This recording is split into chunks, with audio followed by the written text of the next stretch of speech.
Do you have any boundaries? If you do not, why not? We want to welcome you back to another episode of Relationship Driven. Shauna is the founder, CEO, and big boss. I'm just the wingman, Julius. So, hey, welcome to another episode of Relationship Driven, where we focus on helping you increase your life in all areas by increasing your relationships. Today, we're going to talk about boundaries from an external and internal standpoint. But let's clarify something real quick. Can you help me out here, since you're my definition lady? Shauna's an English person, I'm the math person. But since you're my definition lady, like, what is the difference between external boundaries and internal boundaries? And what is a boundary? So a boundary is just being able to set a line or a limit between others so that you can protect yourself emotionally and internally and physically. Being able to set some type of parameter. And externally is just being able to set that boundary with around other people. And internally is being able to set boundaries within yourself. Do you have any examples of what an external boundary looks like versus an internal one? I guess I would say maybe someone who doesn't respect your time, that always shows up late.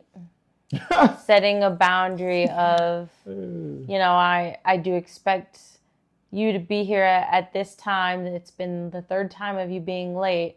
I'm just, next time it needs to be on time or I won't be available for you anymore. Okay. So that's external. You have an internal one? More for yourself? Internally, I guess I could use an example of, I'm not really somebody who likes to clean very much. So when it comes to washing the dishes, I don't really care to do them. But in order to make my husband's life easier and to help make our place look more efficient, I will set a boundary of, okay, well, if I tell him I'm going to wash the dishes this night, then I will wash them, no exceptions. Ooh. Oof. Mm-hmm. That's really good. I like those examples. At the end of the video, I'm close to the end of the video, I love the way that she sets boundaries versus the way I set boundaries. So at the end of the video, what we're going to do is just give, maybe one or two tips. One or two ways how to set those boundaries. Plus, we want you to have I like what you said earlier. You said peace. We talked about the subject a couple of days ago, and today you talk about peace. And to me, that's going to be kind of the driving force for just yourself in general and why you want to have those boundaries. Mm-hmm. So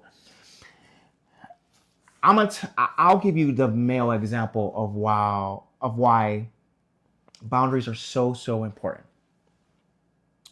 and how I can give you an example of like how you step on male's boundaries. But let's go with the latter first. Men have this thick layer of boundaries when it comes down to like respect, and that can go to a lot of things as far as like ego and work ethic and providing for their environment, for their families and friends. And when people try to step on those things or talk against those or limit those, it's a hit. It's a target against our character. And I've seen a lot of people react very, very, very, very badly to people attacking those boundaries and attacking that wall of defense. And that's why you probably see a lot of men act so. I mean, I don't know where everybody else is from. I mean, I'm from Cleveland, and you step on somebody's boundaries in Cleveland, things happen, right? I know Detroit. I know the Bronx, right? I just see men react so aggressively, but I've seen it in the military, and I've also seen it in corporate environments to where when you start attacking males' egos, they start lashing back. And it doesn't always it's not always going to be physical. It's not always going to be verbal too as well. I'm not saying it's the right thing to do because I don't really believe that you should pay an evil with an evil. Right? Bad versus bad is still bad. There's no good with that at all. But I've seen it before, and it sucks. Now, me personally, just because I've been able to kind of slow down and I'm not a reactor, but more of a responder, and I kind of slow down and pause before boundaries are trying to tamper with, right? I have a lot of grace for people, but that grace is more for them than for myself. But to me, I think it's healthy for men to have those type of boundaries because you'll always make sure you do things the right way.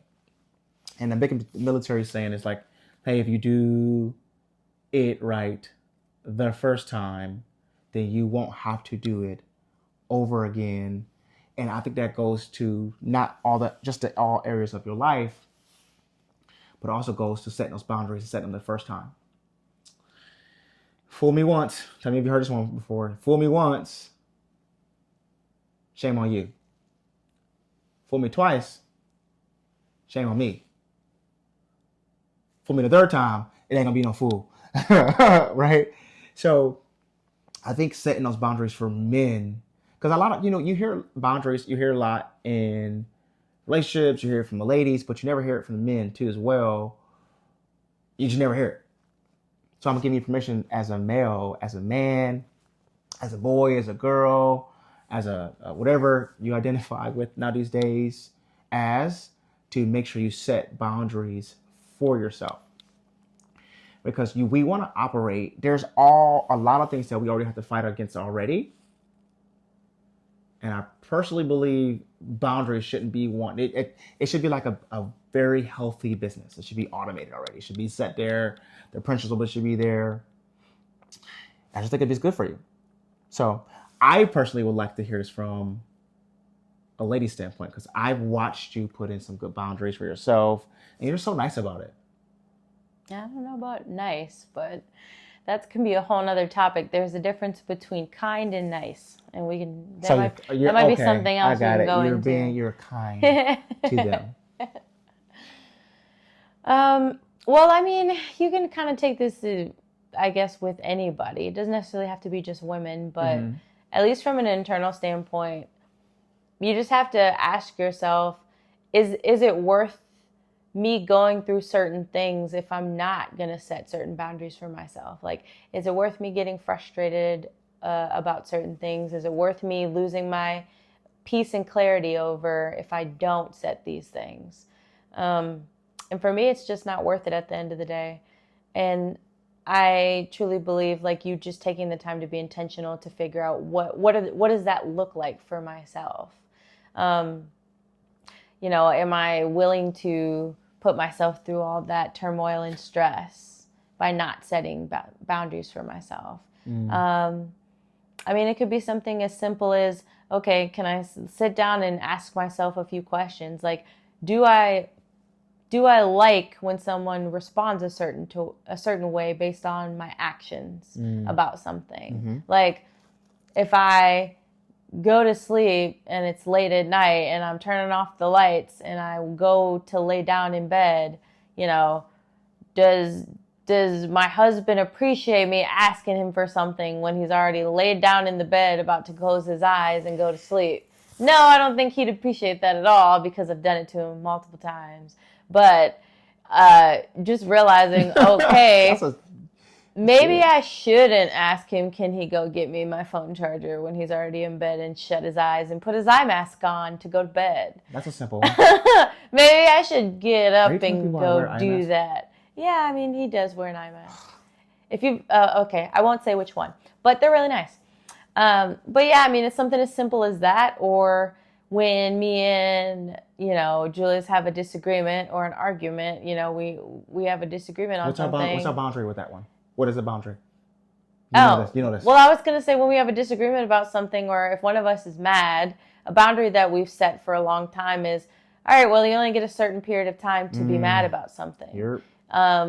Say we end up arguing about something and I get mad. Julius will say, okay, well, depending on the severity of the argument, because sometimes what you have disagreements on can be pretty bad. Like it could be not good at all. If it's pretty severe, you get more time to be mad about it. Now, if it's something as simple as, I'm mad because, you didn't respond to this one thing that I said, or I felt like you ignored me today, or you didn't talk to me at all. I didn't get a kiss from you. Something very simple. You can just Are you say saying all the things that I don't? Never mind. you can say something, because these are life experiences. You speak on your experiences. Wow. But you can just say something as simple as, okay, well, if you're mad about this, I'm going to give you like 5-10 minutes to be mad about this.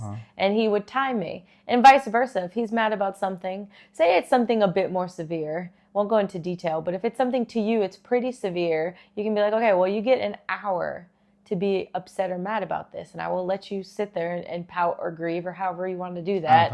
I'm going to set, you set a timer, and then once the timer goes off, that is all the time you get to sulk and be pouty and be upset about something. Because most of the things that people truly get upset about or argue about or have differences on, it's not going to matter in 5 seconds, let alone 5 years. So if it's really not that important, okay, well, let's set a timer and let's forget about it after. That's a good boundary. I know I'll wealthy back on that. Another boundary we have because like me and Sean are not perfect whatsoever. Let's throw a disclaimer out there right now. We're not. I know she looks perfect, but oh my gosh, I knew he was going to say something. We're not perfect whatsoever, and hopefully no one ever gets the impression that we are. But here's one thing that we do, and one thing we did establish when we first started talking. See what I did there? When we first started talking, we set a boundary like, hey, by the way, we're gonna have disagreements. We're not going to agree on everything at all. And if you don't, you're in a cult, or you're a weirdo, or you both are unhappy and just kind of faking it. One boundary we've set personally for ourselves is that, hey, when we do have arguments or disagreements, we don't raise our voice. Oh, shocking, right? A couple that doesn't yell at each other. We don't do that. Now, mine might be a little high-pitched and vice versa, but we're not shouting at the top of our lungs. I don't know what it is when dark dudes start getting upset. Their voice is really like this, and I don't know what they're saying. And they start saying they all sound like Kevin Hart. Maybe it's for the short people. But yeah, we're not screaming at each other. Yeah, we don't. Yeah, but the tone changes a little bit as far as you can tell that I'm upset about something, but we're not yelling and screaming. That's childish. We grew up with that stupid stuff, and we're not. We're above it. So that's a boundary that we set. We respect each other. We do. We love each other. We love each other. It's a commitment. It's not an action. It's not a feeling. So that's why our love never changes. That'll be another episode. But it is an action. It's not a feeling. Factual. That's good. You're so smart. I love you. So cute, dude. But I think that's a really, really good. That's a really good boundary. So how do we do this in all of our relationships? Let's run through some examples of there. I'll go first. So I've been under leadership in multiple type of environments. I've been in the hospital environment. I've been in the food environment.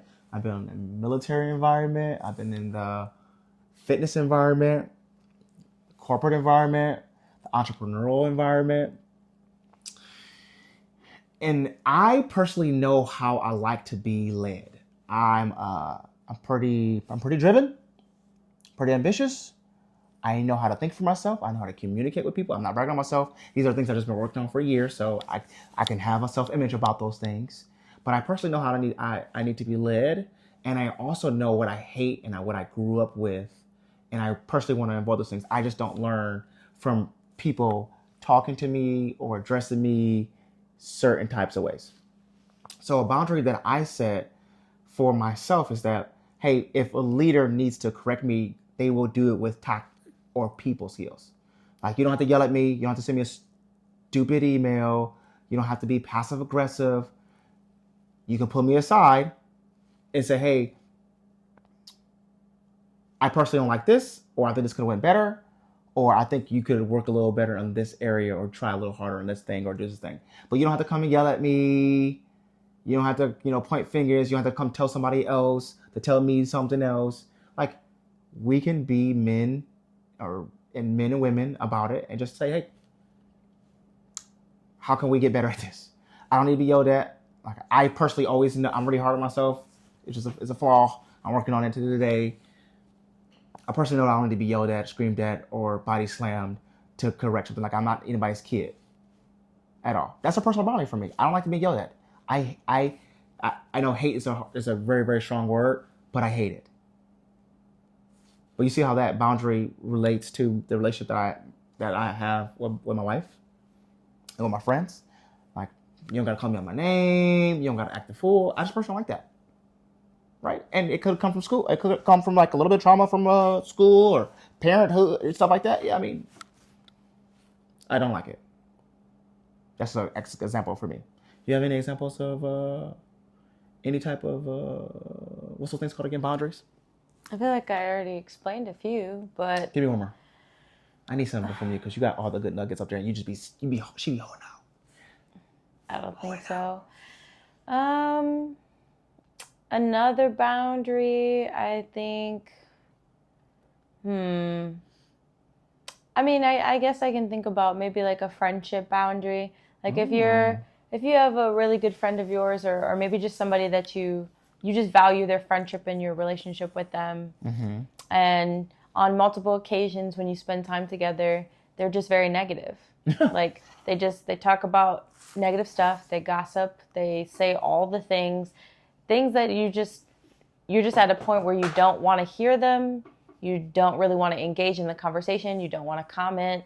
It's more like you want to brush over it and talk about good things and things that are positive, and you kind of want to, gear the conversation towards something else. And I would say I've had multiple friends where I would do that because I'd want to focus on something that's just better off for our mental health, for our, future, where we want to go. You want to talk about things that are going to take you somewhere, not things that are going to pull you down from where you want to head. So like a boundary that I've set when it comes to certain people, even coworkers, they know up front I don't gossip. Like I've told multiple coworkers instances where if they start gossiping, they'll look over and go, "Oh yeah, Shauna doesn't gossip." I don't, and I won't. So like if you have anything to talk about somebody else in front of me or to talk negatively, I will shift the conversation or I will walk away. That is my boundary, because I refuse to engage or I refuse to disturb my mental peace over something that's so silly. That's so good. That's really good. Yeah. So how do we? I'll give you an example of how like we tactfully or skillfully or lovingly set boundaries with people. And I'll talk about one from a kind of corporate standpoint. When I see something that's off with somebody's communication, I love slowing down with people. So I'll give this example. So if something's like, I don't necessarily get offended. I have got pretty thick skin, but I'm also I'm not bulletproof either. So if I see something that's kind of crazy or feel something that's crazy and I interpret something wrong, me personally, I like to slow down with people and I'm like, hey, can we chat a bit? And I'll tell them exactly what we're chatting about. So even about to send them a text message or an email or a voice note, I'll tell them. So I don't want them to be surprised. I'm not here to sugarcoat or brush over anything or play in the bushes. Let's attack the thing right on. But I will tell them, hey, let's go talk because of this situation here. Because I want to understand it better so we can move forward. I don't got time to play. The playing the game thing is not who I am. So personally, what I'll do is I'll take them out of the audience that we're in or the setting. Because if you attack somebody in the audience, that's when the ego thing, people just hate. That's why all the fights in high school, they just like you attack somebody in the audience and now they got to defend themselves. But if I like to remove people from the audience or the environment that we're in, take them to a nice a quiet room, separate where nobody can hear us. And I'm gonna be like, hey, I'm gonna preface this. I want to set this straight. I'm not having this conversation because of you. I'm having this conversation because of the action that you performed against me.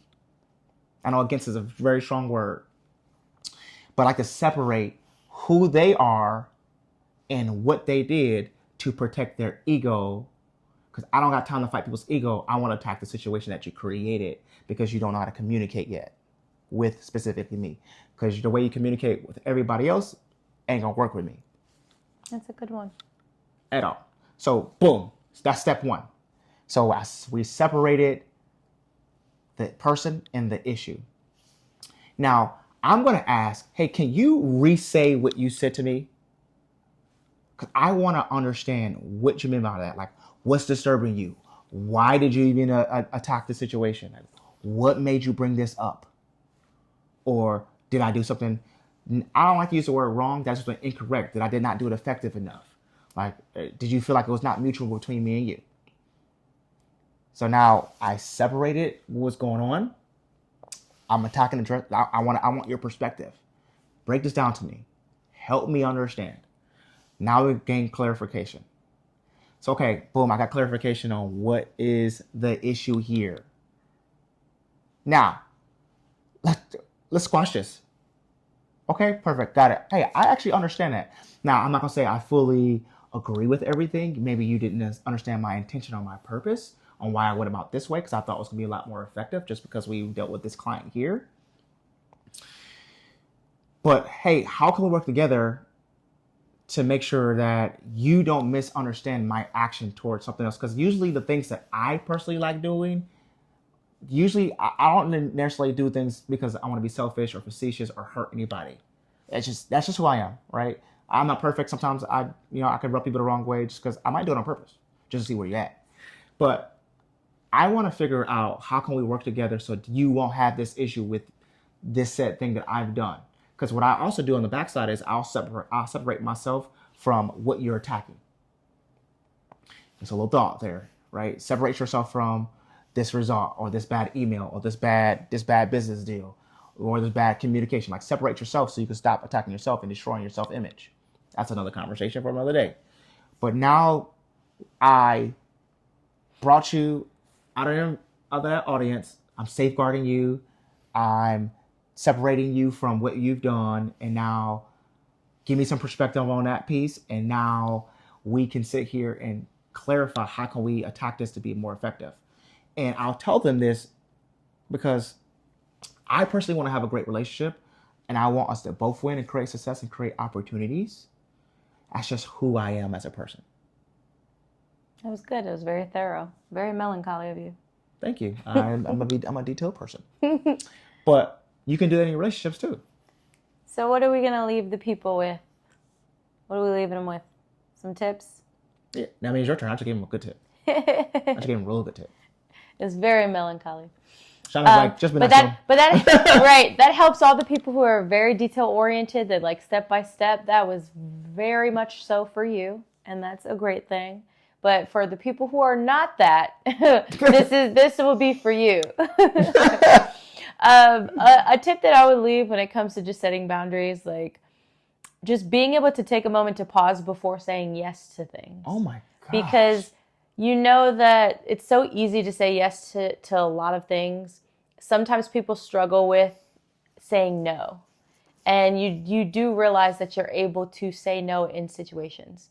Saying yes to everything can make you overwhelmed, can stress you out. You can feel like your life isn't your own anymore if you're always saying yes to other people, because they start controlling your calendar, not you. So just taking time to pause and realize, okay, ask yourself these questions, like, is this like benefiting me? Like, do I actually want to do this? Like, do I actually want to do what someone's asking me?